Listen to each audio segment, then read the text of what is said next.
What is up, everybody? Welcome back to another episode of the Social Media Mindset. And I can't even decide if I'm excited or not, because when it comes to artificial intelligence, I feel like a moron. So what do? You bring on people that know what they're talking about, but not only know what they're talking about, they enjoy talking about it. And so today we might talk a little bit of mortgage. We're going to talk a lot of bit AI, and we're going to have some fun. And selfishly, I'm going to learn. Whether any of you guys out there even care about this episode, I'm going to come out of this a better person. And so I am so excited to have Stacia Weishaar Weishaar. I said it wrong. I said I wasn't going to say it wrong. I said it wrong on the show. Stacia, you are a branch manager. You are a mortgage coach.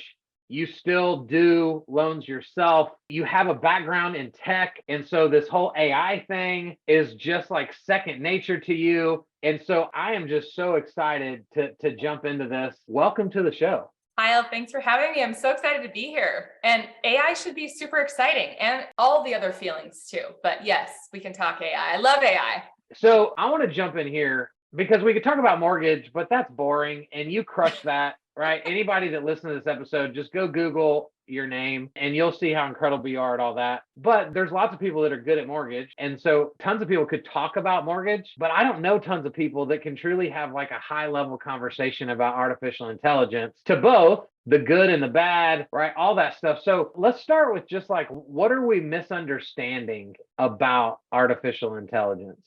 You know, it's interesting. So I'll tell you a little background. So I represented the first company that did artificial intelligence that was publicly facing in the United States. Blockbuster Video, Be Kind, Rewind. Okay.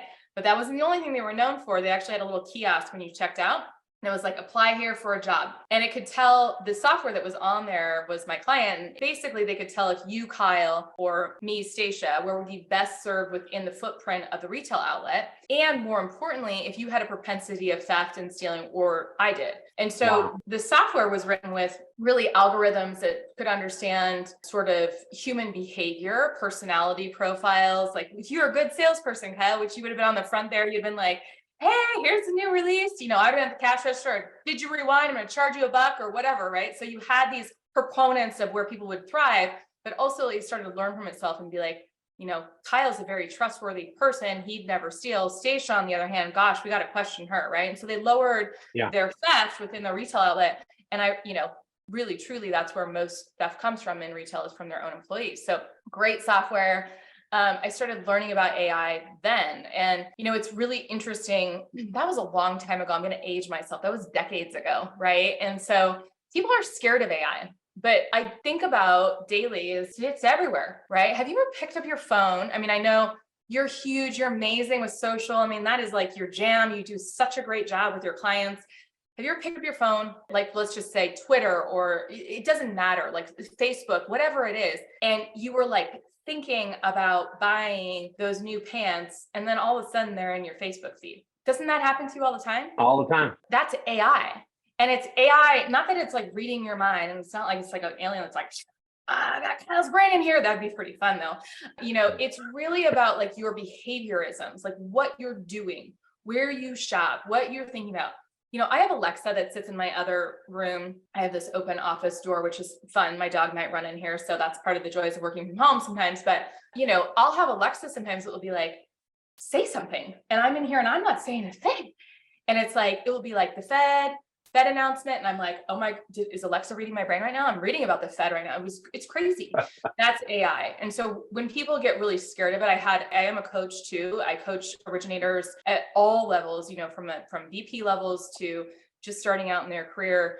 And I had a really good friend of mine, which will be nameless. I'm going to keep him anonymous on this, but I've known him for years. He's a dear friend of mine, and I was coaching him, and I'm kind of known as a systems and process person. That's what people know me as. There's a lot more to what I coach to, but I've really built amazing systems and processes and leverage technology outside of the institutions I work for to be exceptional at what we do. And I'm a big believer in that. And he was like, yeah, I was buying this car, and I was chatting with somebody, and then come to find out it was an AI bot, and I hate AI.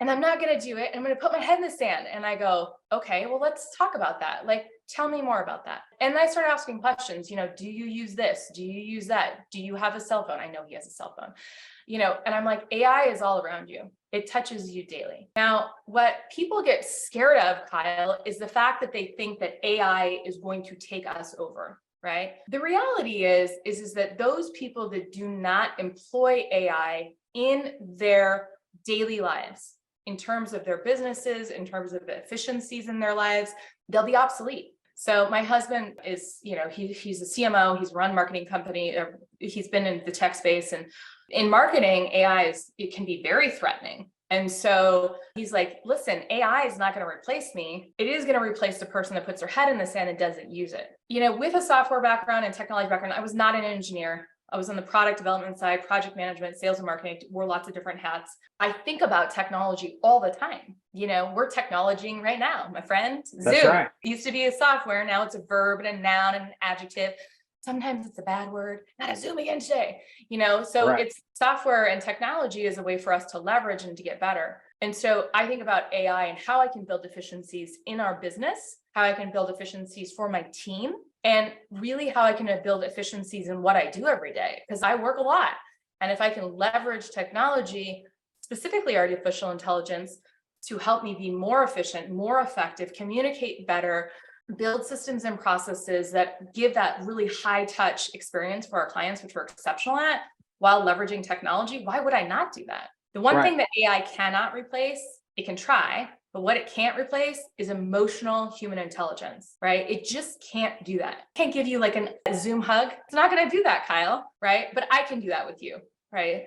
And so it's not going to replace us. But you should use it. You should use it all day long, and you should learn a lot about it, especially in the mortgage industry, especially in real estate and mortgage, because it's coming, and it's coming fast and furious. Yeah. So what are some of those tools that you guys are currently deploying that are making you more efficient, that are helping your systems and processes, helping you appear more relational? Can we talk through some of the different things out there that you guys like? Well, any software that you interact with, right?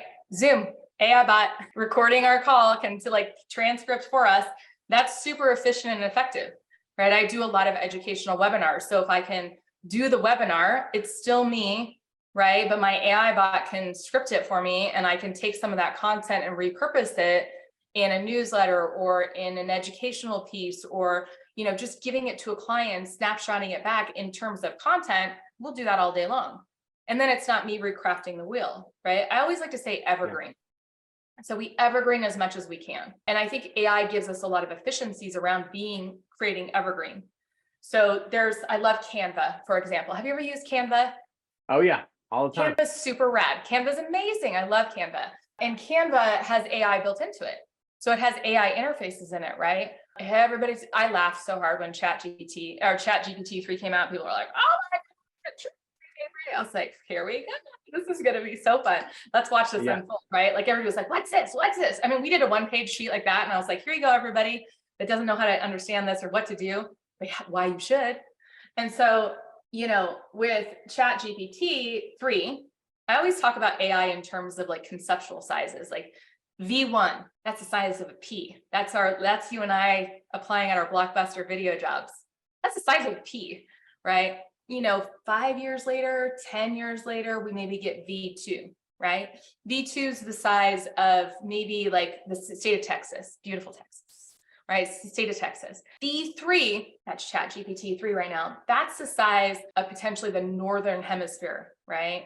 V4, because of how exponential AI grows and learns, is going to be the size of the universe. And now I cannot conceptualize the universe. I can conceptualize our solar system in my tiny little brain.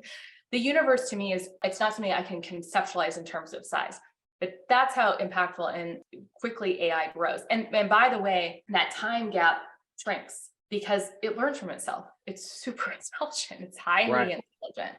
It's more intelligent than you and I in terms of the ability to articulate and dissect data and then make decisions around data and then adjust quickly. I always talk about adjusting the flywheel. I always adjust the flywheel in my business, constant process improvement. So AI does that within milliseconds that we can't even understand or fathom. Well, I was blown away.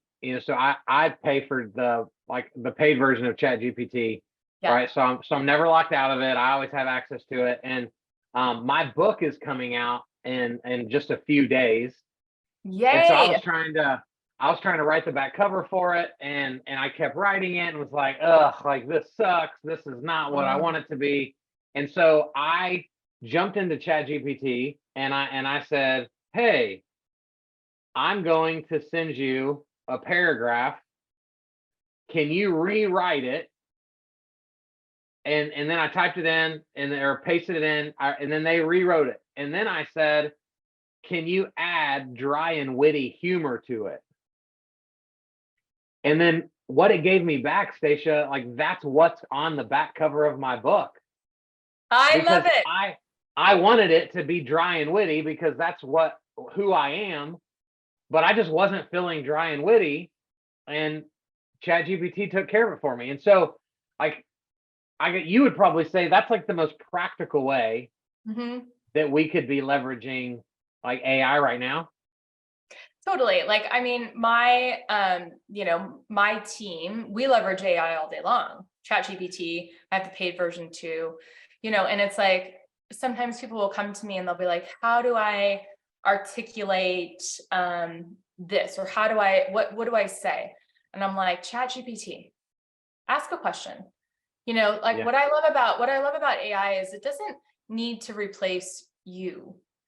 It's just it's a mechanism to do things maybe a little bit differently, to think about things a little bit differently. Do you ever get stuck? Like I'm super excited to read your book, and congratulations. So it's one of my bucket list items. I'm just so happy for you and excited. That's amazing. But you ever get stuck where you're just like, you weren't feeling dry and witty? You just all the time. Your brain has the capacity sometimes. I love neuroscience. Like, I'm a big nerd when it comes to neuroscience. I believe in limbic brain activity. Like, I study this. Like, I have my why on why I do things. It's all about limbic brain. It's from Simon Sinek's book. Like, it changed my life. I left the tech world, came back into this business forever because I love it. But sometimes our brains are tired, and it's okay to leverage technology, and you're not a bot. And I'm not going to read the back cover of your book and go, gosh, Kyle is such a bot, man. This is like robotic. And that's the thing I think people get scared of. They also, the thing about ChatGPT, for example, it's like, it can help us. Like, I don't think that it's ever going to be a way for, us to like all say the same thing. I think there's this thought too, that if this AI comes into play, like, remember the Jetsons? I'm going to age myself again. Golly sakes. Okay, so the Jetsons, right? It's like, sometimes they're all just zipping around doing the same thing. It's like, we don't have to be, we're not that, right? We are very unique. Our DNA is super unique. My mom was here. I look nothing like my mom, yet I'm a product of my mom. My DNA is super unique from my mom. And it's like, we can put our own DNA on something. We can leverage technology to be authentic, to be real, to be who we are. And quite honestly, like, I mean, I'm looking at my other computer screen here, and I have all of these bookmarks at the top. They're all AI, really. They're all tools and systems that I use that implement AI so that I can be really, really good. In the mortgage world, like, people that don't use AI, I'm always like, come on, guys, like, this is crazy. We talk about very complex things all the time. Most loan officers do a terrible job of explaining it, in my opinion. Use AI to pull out an analogy. Use AI to pull out an analogy to explain something that's very complicated, right? Because how do people relate? They relate with analogies and stories. They relate with empathy, and we can do that. We can use AI to pull the information down and then put our own personal empathetic spin on it, put our own story behind it, etc. Well, so if I were to tie a bow on what I feel like you're saying, and what I hope you're saying, so that I would agree with it, is AI won't replace a mortgage lender, but a mortgage lender using AI will replace a mortgage lender not using AI. Yeah. I mean, I think what I believe to be true, and so, same day certainty, canned, or whatever you want to call it. I don't care. We all have different names for it. When somebody on my team was like, woo, oh my gosh, I have an underwriting approval in 2 hours or an hour, whatever ridiculous thing it is. And I was like, that's so cool. That's trying to replace you and I. And she was like, what? And I was like, yes, it's building efficiencies. That's AI. I had a conversation with a leader in my industry, incredibly intelligent, amazing human. And they were like, AI will never come in my career path. She's about my age. I was like, 100% it is. Because really, you have to remember, what are we at in AI in the mortgage space right now? We're at about version 2 to 3.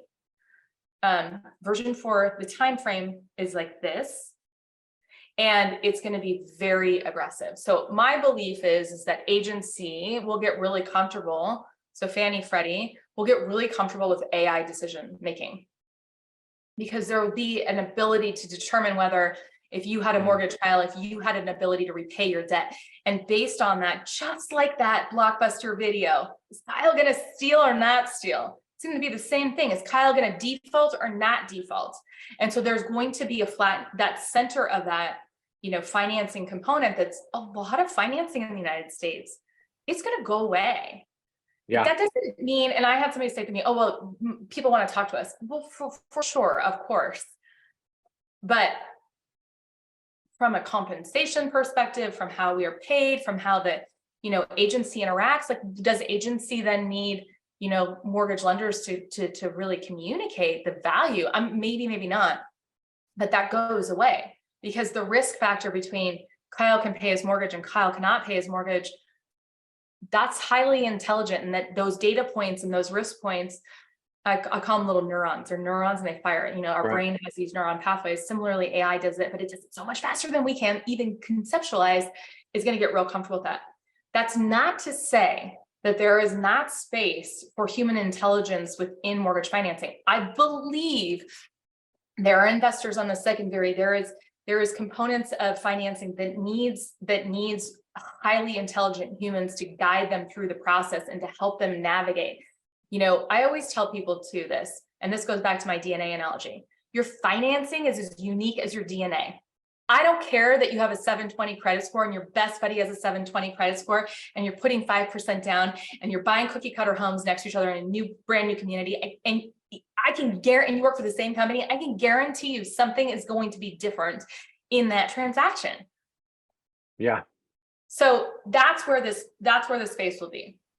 Right. So I do think it will take away a little bit of the opportunity. I think some of the industry will flatten within that. And I think that there'll be this, blockchain technology, artificial intelligence, it's coming so fast that there's going to be this moment where it's going to dissipate and go away. And that's where my conversation about really about what to do with a wider net and how do you survive in this industry and how are you valuable and how do your clients show up and how do you give them what they need with the absolute best solution for their financing and being an advisor and giving guidance and giving information. I don't think AI is going to take that away. Well, and I think what goes untalked about too often is we're all asking ourselves internally, whether we ever say this out loud or not, like, do I trust her? Do I trust that restaurant? Do I trust that brand? Do I trust? And so what I'm watching, right, is all these mortgage people, all these real estate people who have been accustomed to just being good at their job. Mm-hmm. And that's all you needed, right? For decades, you just needed to be good, because all people knew to ask was, I want to buy a house. I need a good lender. But now, because of AI, because of how fast the internet moves, we have access to too much data. So I no longer have to care whether you're good at your job or not if you look like you suck on the internet. That's right. Yeah. Right. And so that's the, what I want to kind of transition to with you is because you, as I've gotten to know you, I'm seeing your content everywhere and it's really good. There's a ton of value being provided. What do you coach? For all the lenders that you coach or the VPs that you coach, how do you get them to buy in to this online presence when they've just been so accustomed to being like, I win awards, bro. I'm amazing. Like, why do I need to jump through these hoops on the internet now? What do you do to overcome like that mindset with people? Well, I have my own personal journey with it. So I'll tell you that. Yeah. Personally, I had an allergic reaction to social media and to digital presence. I'm a very private person. I'm an extroverted introvert. I need my downtime. My husband says you sit on the couch at the end of the day and you don't talk to me. And I'm like, that's because I'm so drained. I'm an introvert. I need that kind of like ability to recoup. So to me, personally, my allergic reaction is, the social world that's digital was that I was like, is that real? Is that not real? Like, ooh, I don't know how that makes me feel. I don't know, I'm a mom, I have 2 young boys, like all of these things. What I recognized was, as somebody who's, a coach, and I'm going to be delightfully disruptive in this industry. Watch, I have lots of big goals. Like, we have big goals that we're going towards, and I'm moving towards. And, I think about, how can I make big impacts in people's lives?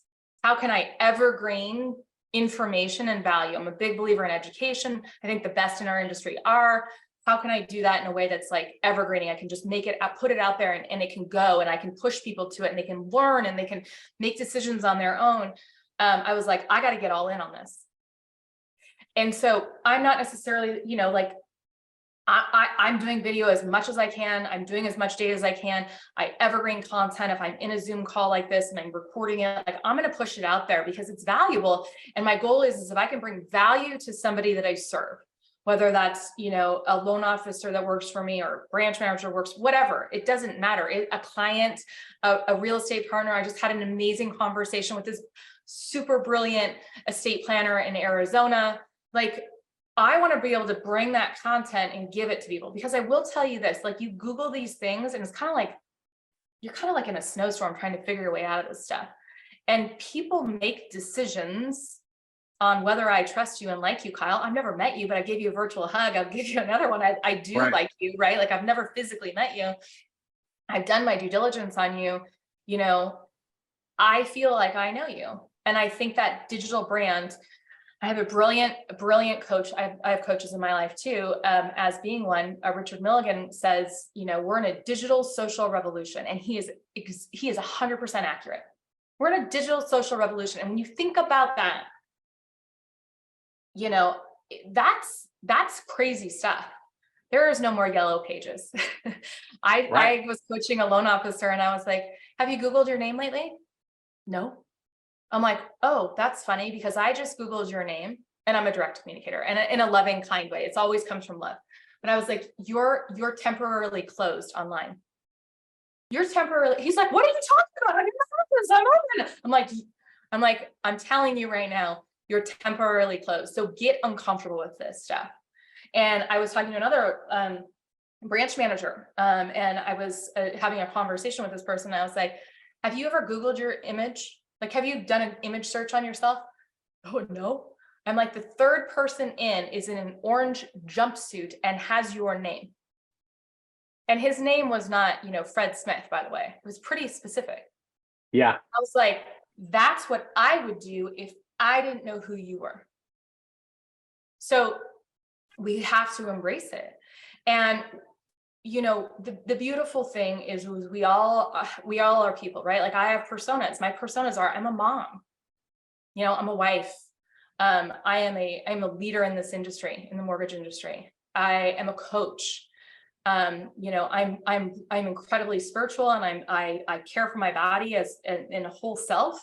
And so those are my personas of who I am, right? And I'm a daughter and a sister and all those things, but I want people to understand who I am. And so why would I not control that content? Why would I not control that stuff? And honestly, my thing with being a leader in this industry is about education. It's about being disruptive. It's about thinking differently. It's about helping people cast a wider net, and for originators, casting a wider net and surviving as change comes.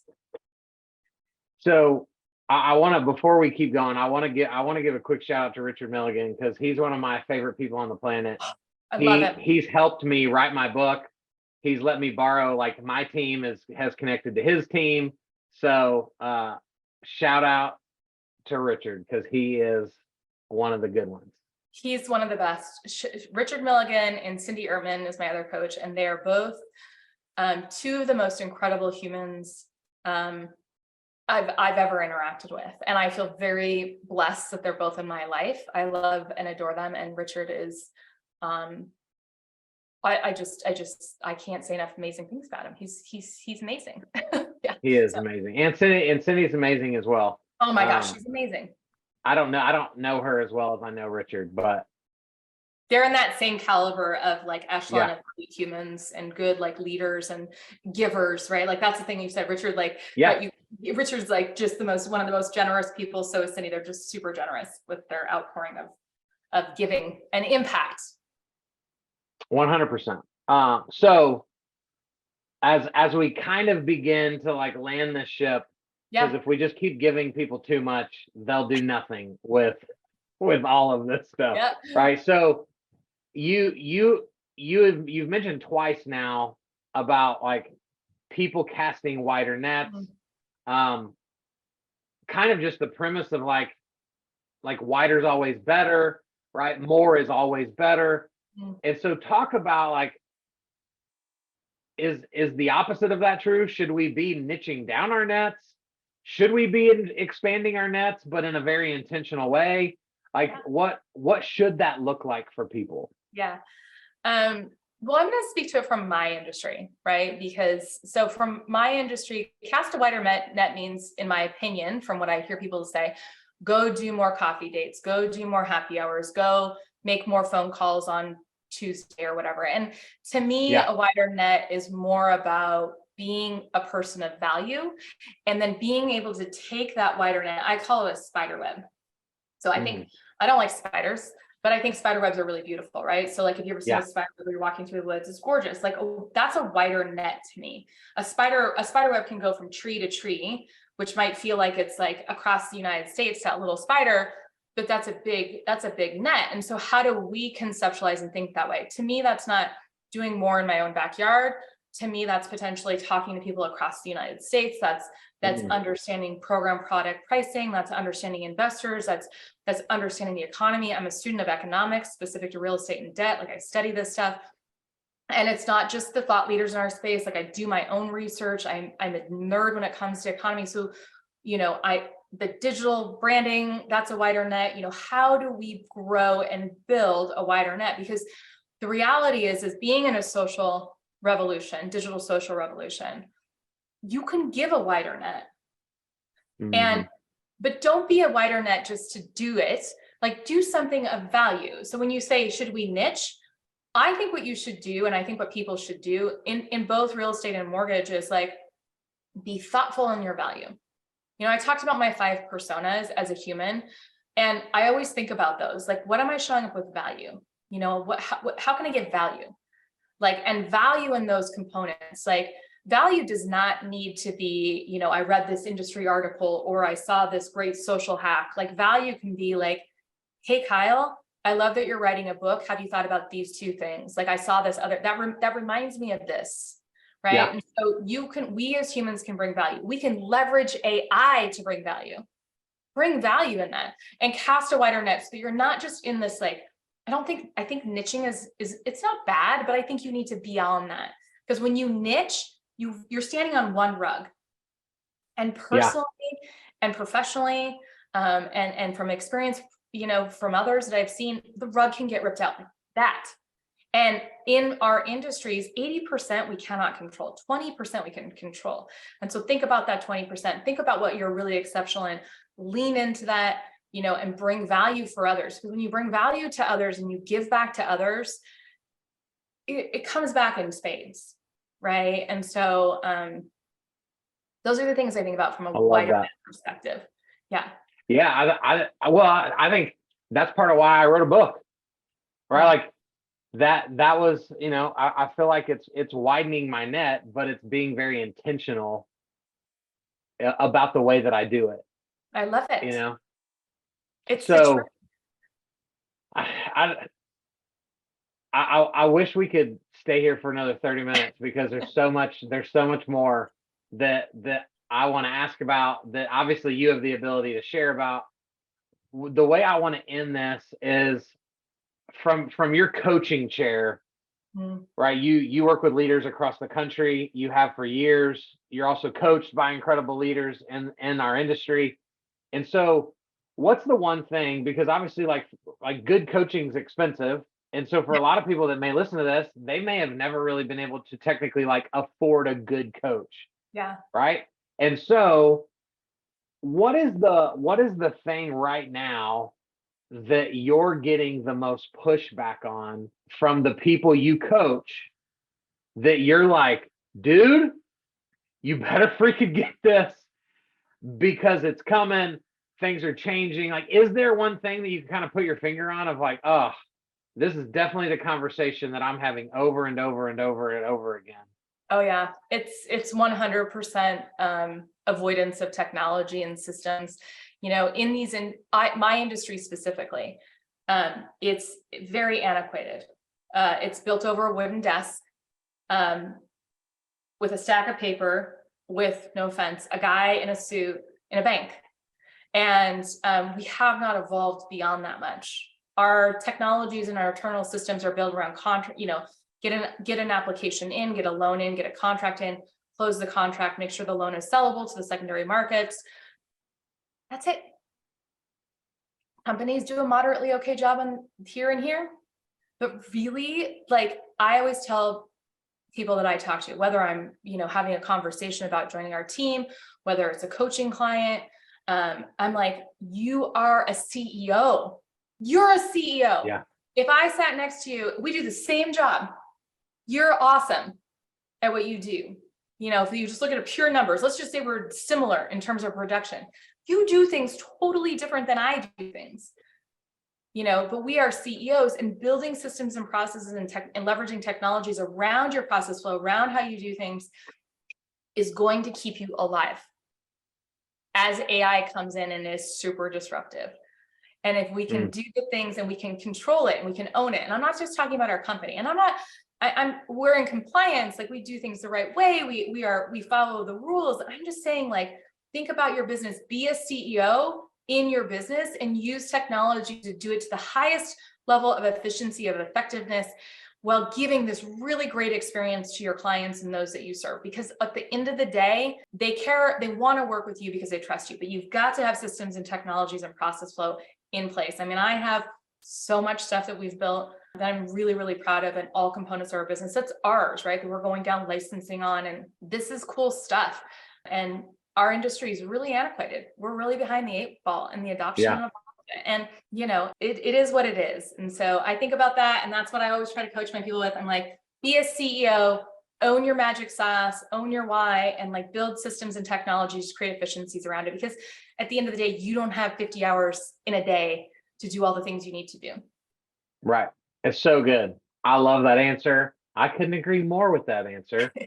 So thank you for saying that. Stacia, how do people connect? Yeah. Because you're crushing it online. And so I want to make sure that my people become your people. Where can they find you? I have a brand. My brand is Delightful Refuge. There's a story behind that. It equates to my why and my limbic brain. That's a different conversation.